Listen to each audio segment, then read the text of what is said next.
Hi, అందరూ బాగున్నారా? నేను మీ శ్రీదేవి. హరిప్రియ ఛానల్కి స్వాగతం. మీ అందరికీ నమస్కారం. అయితే ఒక్కొక్క స్త్రీ అనుకుంటుంది, మా ఆయన పెద్దగా తెలివిలేనోడు, డబ్బులు సంపాదించడు, అన్ని హ్యాబిట్స్ ఉన్నాయి, ఇలాంటి వాడు గురించి ఎక్కడన్నా చెప్పుకుంటే చిన్నతనం, లేదా నా భర్త మంచి స్థితిలో లేడు, నన్ను అందరూ చిన్నచూపు చూస్తారు, ఇతనితో జీవితం ఎందుకు సాగిస్తాం అని కొందరు అనుకుంటారు. కానీ నేను చెప్పనమ్మా, నేను స్త్రీలకే చెప్తున్నాను. ఇది స్త్రీలు ఒకసారి యోచన చేయండి.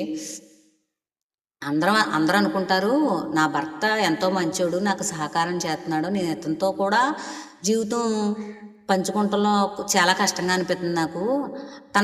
తన భర్త అసలు అన్ని రకాల ఇబ్బందులు పెడుతున్నాడో, ఆమెకి నిజంగా చెయ్యెత్తి దండం పెట్టచ్చు.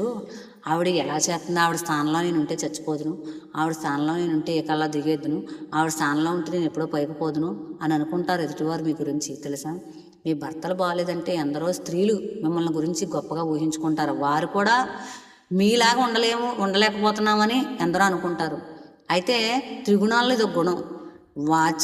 వాచిక, కాయక, మానసికంగా ఎందరో మంది మిమ్మల్ని మహాపతివ్రతగా భావిస్తున్నారంటే అది చాలా గొప్పతనం. ఈ లోకంలో మీరు భర్తతో ఎన్ని ఐశ్వర్యాలు పొందినా ఉండిపోతారా శాశ్వతంగా? భూమి మీద ఉండరు కదా, అయిపోతుంది. కల్లర బొమ్మ ఏవో కాయంబనల్లా వెళ్ళిపోవాలి. ఒక రోజు వచ్చేస్తుంది, పలకి వెళ్ళిపోవాలి. అది ఏ లోకానికైనా సరే, నరకానికైనా స్వర్గానికైనా వెళ్ళిపోవాలి.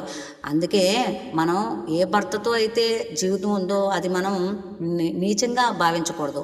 అది మంచి జీవితం అయితే సంతోషించాలి, చెడ్డ జీవితం అయినా సరే ఓర్పు వహించి జీవనం సాగించాలి.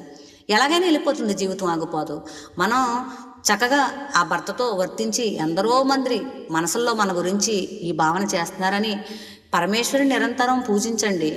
నాకు ఇహపరాలని ప్రసాదింపచేయండి, నాకు మోహరహితమైనటువంటి భర్తనిచ్చేవు, మరుజన్మ నాకొద్దు, శాస్త్ర హరిచన్నిధిని ఇవ్వండి అని చెప్పి కోరుకోండి. ఈ జీవితం అతనితో సాగించండి. ఆయనే హరి రూపంలో ఉన్నాడని గ్రహించండి.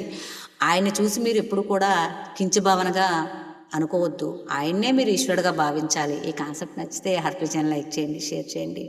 బాయ్.